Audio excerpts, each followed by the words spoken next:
I was about to start the video talking about how you should be using ProRes, but you probably do already, especially if you've used proxies in the past. I've actually made a video on that as well, which I completely forgot about. So when you convert your clips to proxies, I think there is an option for ProRes, which obviously is the better option. You don't want them to be h.264 or any other codec. And there is a reason why ProRes just runs so much better. I've actually got two examples here. So recently I downloaded the Persona 4 Revival trailer, and as it's from YouTube directly, it's going to be in h.264. Now, if I scrub through it, you'll notice it sort of stutters. It might be a little bit difficult to notice on your end because I am uploading this video at 30 frames per second. It's not terrible, but it can be smoother. So for example, if I wanted to just like move to this point and play, you see it takes a while. There's a pause. There's a very brief pause at the beginning. I'm going to try it with the exact same video, but this one has been converted to ProRes. So if I scrub through it, do you see how smooth it is? I can almost see every single frame. It's like flicking through pages in a book. I can hit play at any spot and it will just start immediately. There's no pause like I had with the h.264 version. It does seem very subtle at first, like there's not really a huge difference, but there is, especially if you're like me and you end up using a lot of effects. So, you know, I Twixtor my clips. I use heavy third-party plugins like Sapphire, BCC, Magic Bullet. Having all of those effects stacked on top of something that's h.264 is just going to create a complete mess. What I mean to say is that editing is just going to take longer because you're going to deal with more stutter, playback issues, all that stuff, especially if you're on After Effects, I think, because it has to always pre-render your timeline or your composition, should I say. And it's actually very fascinating how h.264 and ProRes work, which I will explain later. Now, why doesn't everyone use ProRes?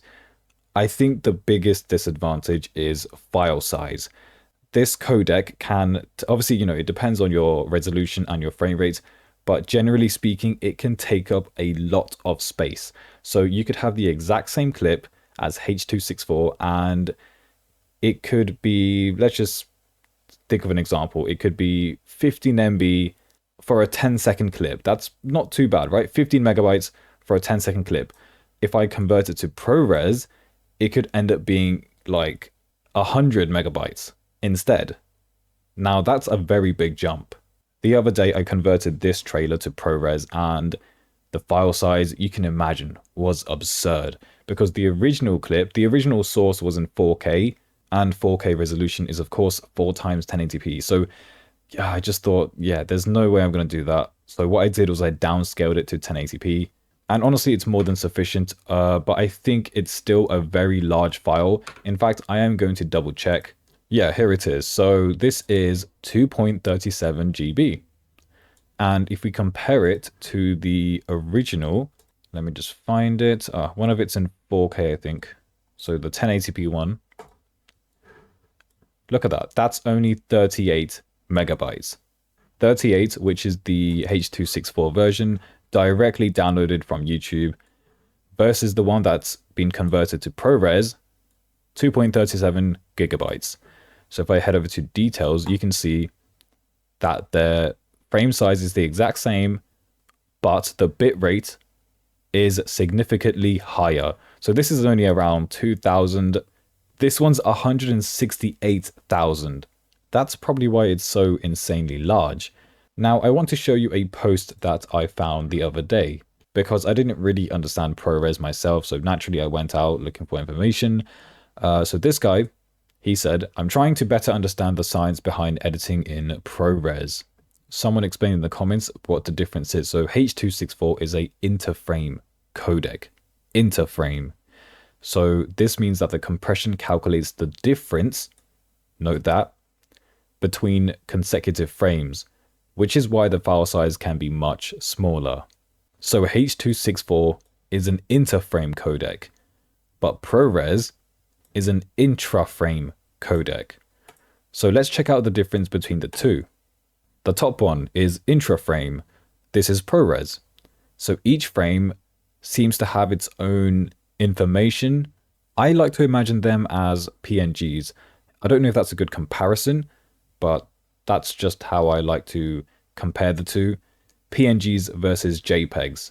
ProRes obviously being PNG and h.264 being JPEG because it's compressed and it offers a smaller file size. So as I said, with ProRes, each frame is encoded individually, right? But then with h.264, which is interframe compression, only the differences between frames are encoded for each group of frames.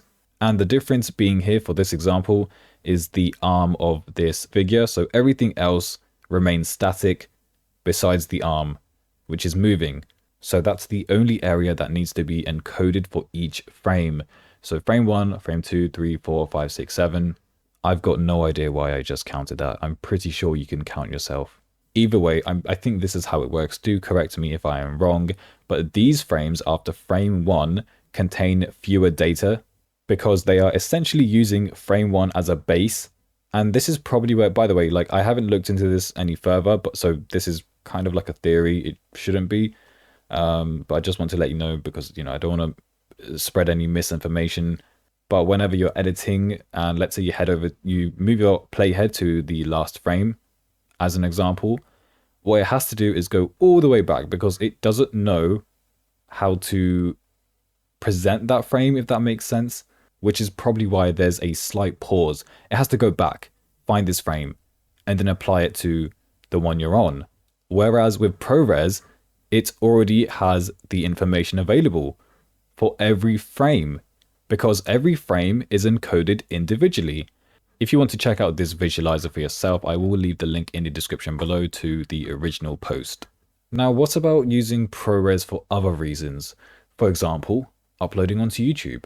Well, I found a post the other day and this guy talked about the differences between the two codecs. So YouTube legitimately recommends h.264 for uploads in 2026. Yes, a codec that was released in 2003. But independent testing keeps proving the same thing. h.264 is not your best option for uploads on YouTube. Creators and engineers have actually run the comparisons, uploading the same footage in different codecs and analyzing what comes out the other end. They consistently land on the same result. ProRes gives you better results. ProRes gives you better results every time. Here's why. h.264 is already compressed when it leaves your computer. YouTube then recompresses it on their end, so there's 2 generations of compression going on when you upload in h.264. With ProRes, there's only one. So when you upload in ProRes, you're giving YouTube a clean source. Their pipeline does one transcode only from immaculate footage. The file is much bigger, that's the only downside, but it's a big payoff if you have fast motion or low light in the final cut. So YouTube says h.264, independent testing says ProRes. I read the documentation so you don't have to. Follow for more. If you want to check out the post for yourself, of course, I will leave it linked below. But I just find it really interesting how ProRes can offer better quality. I honestly thought that if you compress it yourself, if you compress the video yourself first, YouTube and also other algorithms like on TikTok, Instagram, they won't be so harsh on your videos if they've already been compressed. But of course, I wanted to test it myself. So I went to... what's it called again? Is it Meta Business Suite? I don't even remember. They keep changing the name. I still call it Instagram Creator Studio. Works for me. But what I did was I uploaded my edits. So this is the ProRes version. You can tell because it says MOV at the end. You can't have ProRes as anything else. It can't be MP4. It can't be MKV. None of that. It has to be MOV. So I uploaded it. You know, it went through the checks. It did upload, but I couldn't change the thumbnail. So what if I went to next, and share? Nothing happens. I literally went over to my account and the post wasn't even there. Then I got notified that it didn't post for some reason. Seems like ProRes is not supported at the moment, which kind of sucks. I could transfer the file onto my phone and then post it through the Instagram app, but I've noticed that if you do that, the quality is terrible. No matter what you do, no matter how high the resolution is and how high the bitrate is, posting from the app is almost like you're asking for compression. I'm never doing that again. But that doesn't really apply to TikTok because I post through the app. Sometimes through the Studio app, but usually just like normally. So when I tried, I got an error. For some reason, ProRes files don't work on my phone. I don't really know what to say about that. I suppose you could try it for yourself. Let me know how it goes. I've always told everyone that you should compress your video first before posting onto TikTok. It just seems like the smarter option, and it's actually worked for me a lot in the past. Usually what I do is I downscale my edits if it's above 1080p, obviously, and also convert it to h.265 instead of h.264, which cuts the file size by like 50%. It's absurd. But yeah, that kind of sucks. I wasn't able to try ProRes on TikTok. On YouTube, I haven't tried it yet, but I assume it works. I'm not too fussed about YouTube. But anyways, how do you actually convert your clips to ProRes? There are multiple ways. So of course, within Premiere, I think I already mentioned this, but you head over to your clips. So it's this one here. You go right click, head over to proxy and create proxies. But I'll be honest, I don't really like doing that anymore. I feel like it's slower. Media encoder is just really clunky. It's my personal preference. So instead what I do is I either use Handbrake. Actually, I don't even use Handbrake to do this. I mean, it's there as an option, so you can just drag your clip. And what I do is, first of all, change MP4 to MOV, because if you head over to video encoder, you won't find an option for ProRes. So you need to change this to MOV. And there it is, ProRes. I'll be honest, I think Handbrake is much better for compression rather than conversion. So instead, what I do is I use shutter encoder. And it's really simple to use. You just have to drag your clip or video, choose function, editing codec, so Apple ProRes. You've also got these other options here, but Apple ProRes is what I want. You can actually use this to create proxies yourself if you didn't know. So you can select proxy here, and that will turn your clip into a proxy file. So it's just a low quality version of the exact same file, which you can then just attach onto your imported video. So you just right click, head over to proxy again, attach proxies.